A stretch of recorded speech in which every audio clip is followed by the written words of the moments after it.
ब्राह्मण का बालक हूं, आप दे दो। राजा रघु ने कहा 14 करोड़ सोने की मुद्रा देने के लिए मना नहीं, पर मैंने अभी यज्ञ करा था, उस यज्ञ में मैंने सोने की मुद्रा सब संतों को, ब्राह्मण जन को बांटी है। मेरे पास में इतनी मुद्रा नहीं, थोड़ी बहुत निकल जाएगी, 1 करोड़ दे दूंगा, 14 करोड़ कहां से लाऊं। राजा रघु ने कहा पर ब्राह्मण मेरे दरवाजे से खाली ना जा, रुकिए, मैं इंद्र पर आक्रमण करता हूं। गुरु गुरु है, इंद्र पर आक्रमण करता हूं। राजा रघु ने इंद्र पर सेना तैयार कर आक्रमण करना प्रारंभ करा। इंद्र का सिंहासन डोलने लगा। इंद्र दौड़ते दौड़ते भगवान ब्रह्मदेव के पास में गए। राजा रघु इंद्र पर आक्रमण कर रहे हैं, इंद्रलोक पर आ रहे हैं, क्या करा जाए। एक बच्चे को 14 करोड़ सोने की मुद्रा चाहिए, गुरु ने मांगी है, इसीलिए लेकर जा रहा है। उसको 14 करोड़ स्वर्ण मुद्रा, हाँ 14 करोड़, हाँ क्या करें। इंद्र से कहा राजा रघु यहां पर आए स्वर्ण मुद्रा लेने के लिए, आप कुबेर को बुलाओ और कुबेर से कहो कि तू जाकर 14 करोड़ सोने की मुद्रा दे दे। कुबेर को बुलाया। कुबेर शमी का एक पत्ता तोड़ा, शमी का एक पत्ता कुबेर ने तोड़ा और पृथ्वी पर आकर शमी के पत्ते को तोड़कर कोस को दे दिया। कोस, ये शमी का पत्ता ले। कोस ने कहा मुझे 14 करोड़ स्वर्ण मुद्रा चाहिए, ये पत्ते का क्या करूंगा। 14 करोड़ मुझे स्वर्ण मुद्रा चाहिए, इस पत्ते का क्या करूंगा। तब कुबेर ने जो पत्ता दिया और कोस से कहा कि यह बर्तन तू महर्षि को ले जाकर दे देना, वो महर्षि समझ जाएंगे इस पत्ते में क्या है।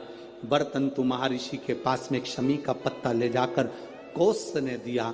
कोस ने जैसे ही दिया, बर्तन तू ने उस पत्ते को अपने सिर से लगा लिया और जान गया ये मेरे महादेव का शमी का पत्र है। एक पत्ते में 14 करोड़ सोने की मुद्रा का फल होता है। 14 करोड़ सोने की मुद्रा का फल एक शमी के पत्ते में होता है। तुरंत बर्तंतु महर्षि ने शंकर की आराधना कर कर शिव जी से हाथ जोड़कर प्रार्थना करी, बाबा प्रकट हो।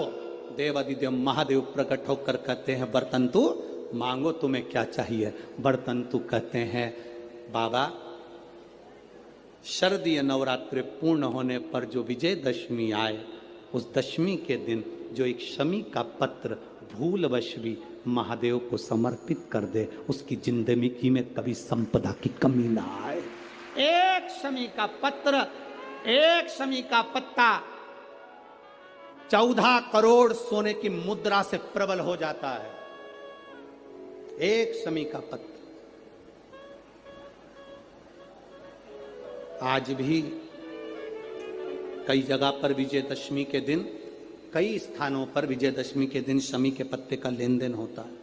शमी के यहाँ होता है कि नहीं होता हमको स्मरण नहीं है, महाराष्ट्र में तो, पर कई जगह पर होता है। यहाँ पर भी शमी का जो पत्र होता है विजयदशमी के दिन लोग देकर उसको प्रणाम करते हैं, माता पिता को नमन करते हैं।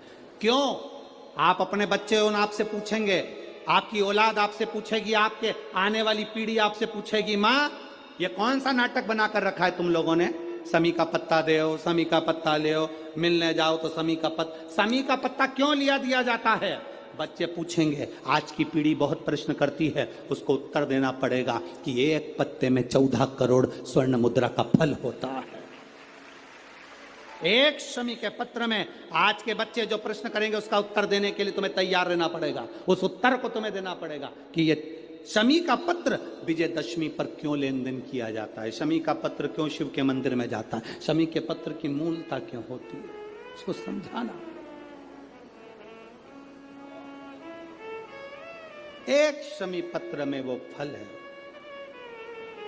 और केवल यही नहीं, शमी के वृक्ष के नीचे, बेलपत्री के वृक्ष के नीचे अगर भूल से भी बच्चा, बूढ़ा, कोई व्यक्ति एक पार्थिव शिवलिंग का निर्माण कर लेता है, भूलवश भी उस पे जल समर्पित कर देता है, भूलवश भी उसके भाव से पुष्प या शमी पत्र या बेलपत्र भी चढ़ा देता है तो वो इस संसार में कहीं ना कहीं सुख भोगता ही